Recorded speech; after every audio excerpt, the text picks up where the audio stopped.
My name is Carl Johnson. I've been professionally landscaping now for about 14 years. And the name of the company is the Gardener Landscaping. It's LLC, so I am incorporated.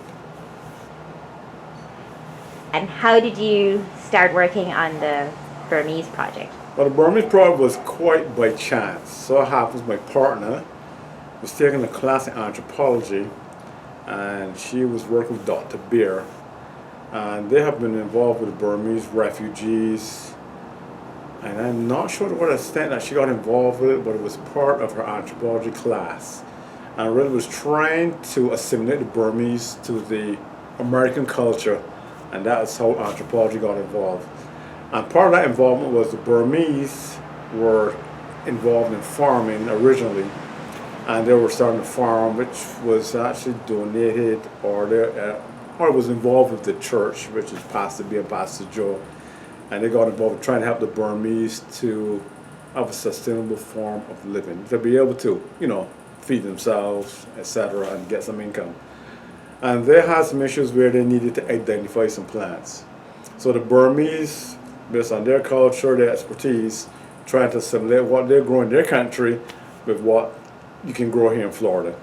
And then we went through a whole process of identifying plants. So I was helping the anthropology department identify plants because there was a language barrier.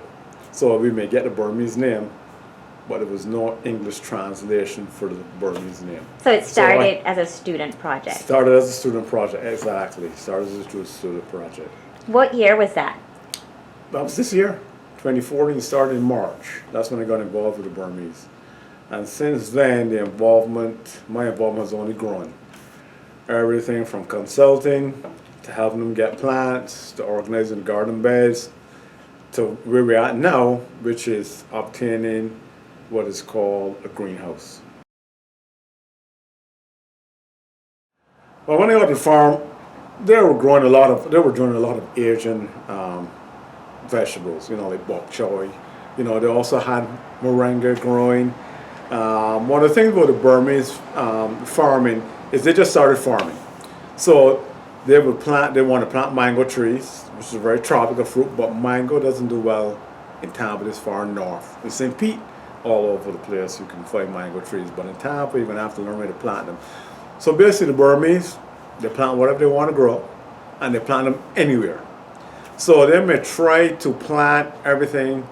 They may try to grow a mango tree and citrus trees among the regular vegetable garden bed. And that's obviously in the long term going to become a conflict because these trees get very large, provide a lot of shade, and vegetable plants need at least a minimum of 8 hours of full sun. So that's where I got involved. Apart from naming the plants that they had, was trying to tell them, well, you can't plant the citrus among your vegetable garden. You can't try to plant ornamentals. They want to plant palms as well. So then I was trying to bring these conflicting forces together because you also have the church needs as well, trying to get some structure and have it looking ornamental and really presentable, and then the Burmese just planting their vegetables as well. So it was trying to get a long-term plan in place. So what I did was we developed a long-term plan. I told them you need to work on a long-term plan so you're not starting A and then realize that you're going to have to scrap A and do B. They have one area set out as really a large community area from which they're trying to get income from. Then they have plots for different Burmese families where they can grow what they want to grow, to feed themselves, and they may also use it to sell as well. Apart from just the crop portion also, they're also looking at chickens, they have rabbits, and they had goats. And the goats were there previously, I think, from the church side. So the things, the Burmese, they're very involved with chickens, so it was trying to figure out what they're all doing, when to have chickens, where to have chickens, where you're going to put them. And of course, they also look at sustainability as well. And I'm kind of going to backtrack a little because originally the farm was a fish farm. So there are actually 3 large ponds at the center. So I understand that the largest pond, I have not seen this yet. I know it has fish in it, but they said they have koi in it. Now koi has a high market value. They're wanted, and the Burmese Laku, who is really in charge, was trying to be the leader for the Burmese section. He's very much into farming. He was growing catfish in Burma, so that was one of the things we were talking about, doing catfish as well. So there's still a lot of stuff to do over there. Right now, the 2 ponds, well, there's 3 ponds. They're overgrown with reeds, but there's a lot that can happen down there. I mean, there's a Thai temple, which is not far from where the Burmese center is. They're really a good model for what the Burmese farm can be, And the Thai temple doesn't actually have a farm. I want to say not on site. No, not on site. They have a huge temple there. They have kitchens there, and every Sunday they have. You can go over there and get food, and it's a huge crowd, so you can get a good cross section of Thai cooking. Everything from desserts to soups to everything in between. They have their barbecues, they have stuff on skewers, they have all the sticky rice. And there are I've seen them growing, from what they started when they went there years ago to where they are now. The wall is, they're definitely doing good business. And they're only doing it 1 day a week. Plus they have a huge warehouse where they may have banquets and they rent out the space. But they may have a farm somewhere else. I do not know where they're getting the produce from. And so they're selling ornamental plants and food as well. Mm-hmm. And in terms of the greenhouse that the Burmese want, do you know where that idea came from? That's a very good question. I think that may have come from Pastor Joe thinking about starting a greenhouse. I know that was brought up, and they just didn't know where to get a greenhouse from. So my only involvement there was trying to get them a greenhouse. And we went out, I had to do a little research because I've never bought a greenhouse myself. And so part of my liaison, I have local connections. So I called and they said a lot of people are buying their greenhouses from, it's called Growers Supply.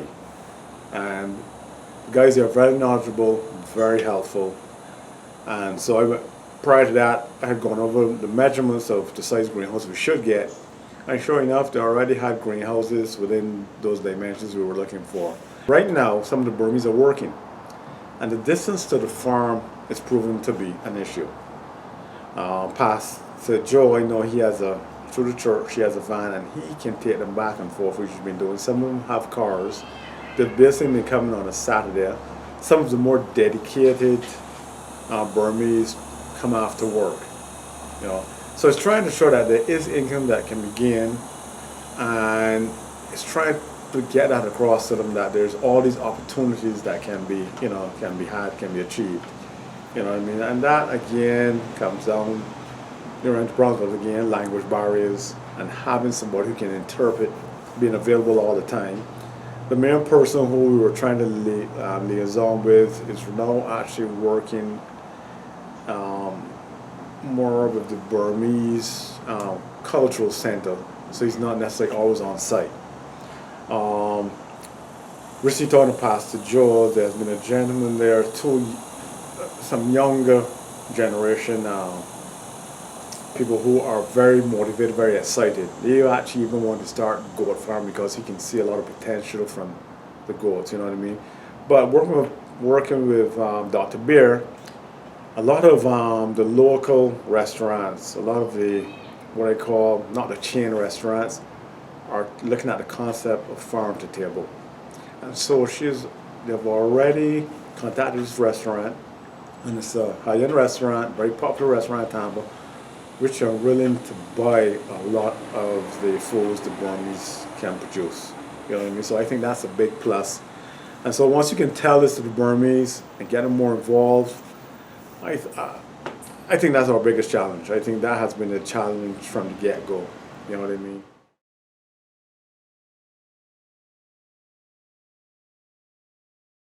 Oh no, this has been very much a learning experience as well for me. I'll give an example. I was in Barbados just over the winter holidays. And all everybody was talking about was moringa. Moringa. Well, I started drinking moringa tea. I have all the benefits. I started working with the Burmese in March, and sure enough, they're growing moringa right on the farm. One of this sustainability, in terms of sustainability and trying to minimize, well, they've been an organic farm. They're actually taking lemongrass, and I use that as a pesticide. What they do is they soak it in water, and they just let it sit. And I can't say if it sits for weeks or months, but they let it sit, basically let it ferment, let it just rot, and then they take that and they use that to spray the beds. So yes, it has been a learning experience, and it's always good when you interact with different people from different cultures and trying to bridge that cultural gap. You know what I mean? So we're talking about trying to understand what they want, and that's just part of what Anthropology is trying to do. How can we best meet the needs of the Burmese through their eyes?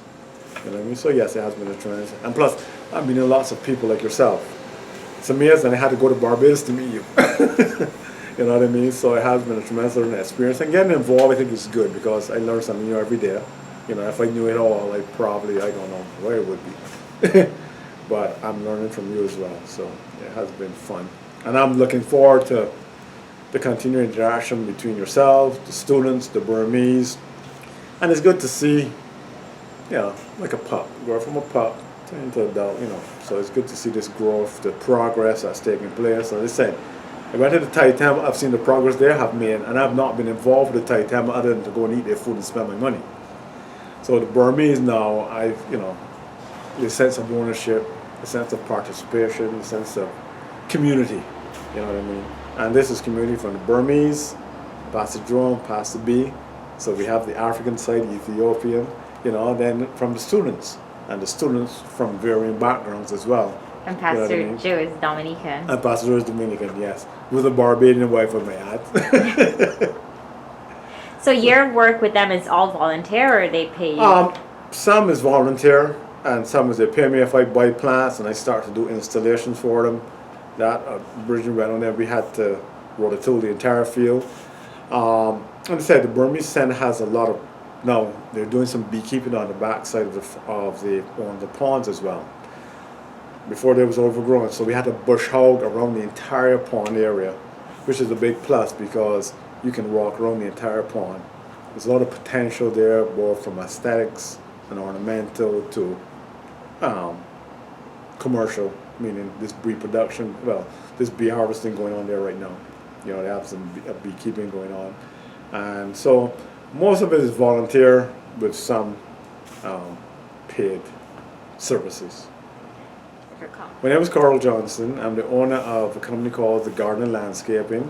My website is www.thegardenerlandscaping.net or .com.